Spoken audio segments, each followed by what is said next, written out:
Hey everyone, what is going on? MrWombat Live and welcome back to the channel. In today's Payday video, we have the biggest news for Payday of the year so far. To me, this is bigger than the Payday 3 logo, the confirmation of the year, all that stuff. Because there is one thing, ladies and gentlemen, that I have wanted more than anything for the Payday universe, and one thing that I know a lot of other people also want, and that is live-action Payday, whether it be a TV series or film, taking what they've done with those trailers and making it into something proper.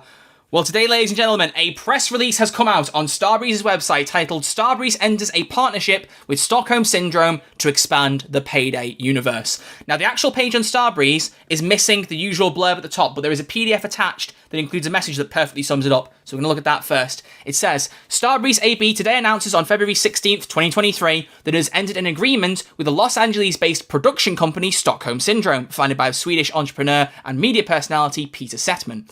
Under the agreement, Stockholm Syndrome receives an exclusivity period during which time they can represent the Payday IP and work on it with talent such as writers and directors. The goal for the project is to develop a Payday story for TV or film and find a partner to distribute it worldwide. Ladies and gentlemen, we are having potentially either a Payday movie or a Payday TV series coming at some point soon.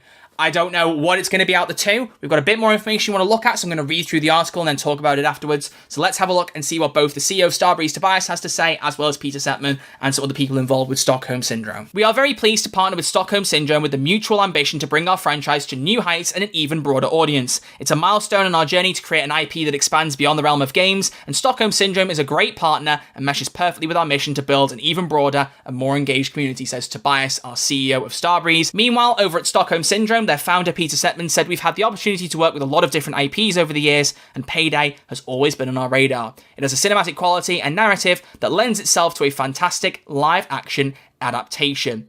Greg Lipstone, the CEO, said the timing couldn't be more perfect. The appetite for strong gaming IPs with highly engaged fan bases is bigger than ever before. Just look at the success of The Last of Us, Halo, and The Witcher, all of which are based on well-known games. Stockholm Syndrome, a bit more information about them. I tried to do some Googling, I can't find their company very easily, but it does say that they're a fully independent production company helmed by CEO Greg Lipstone and founder Peter Settman, both of whom we just heard speak. Stockholm Syndrome currently has both television and theatrical projects in development with buyers in multiple markets, including North America, the UK, and the Nordics. So that is the information we have as of today. Now, this is early days. This is just an announcement for press. This doesn't mean we're going to get a Payday series at the end of 2023. This is probably a good ways off. The Last of Us TV series was first announced, I think, in 2020. Right, so the agreement happened in 2019. It was publicly announced in 2020. So we might have skipped the discussion phase, and the announcement phase means if The Last of Us took 3 years, maybe Payday will take 2 or 3. So I wouldn't imagine this to come out until the earliest late 2024, probably after that. But again, this is just speculation. We don't know beyond that. The key thing to take away is that it does specify in that PDF, the goal is to make a Payday story for TV or film.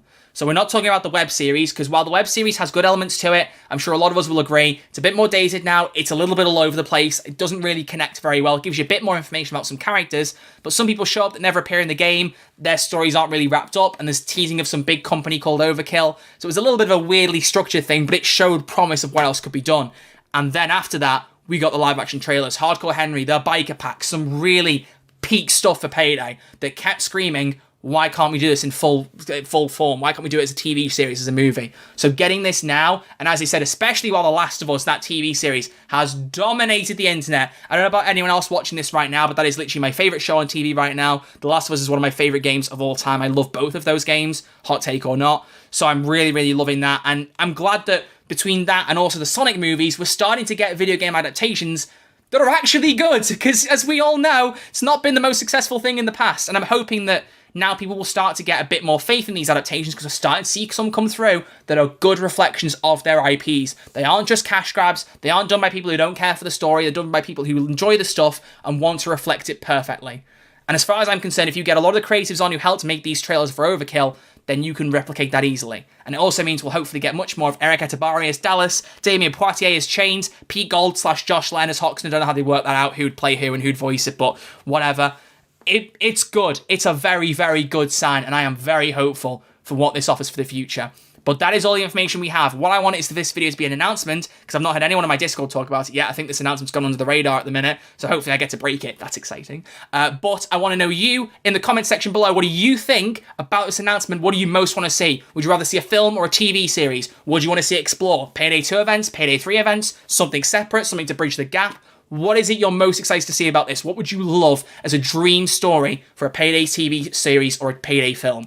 Let me know, because I really want to see some ideas, and actually, if we get enough, I might do a video discussing your theories and which ones I think are best, because I really want to talk about this. This is something I've been desperate for a long time. Years ago, I did a video saying will there ever be a Payday movie, and all I had was Damien Poitier saying he'd do one if he was asked, you know?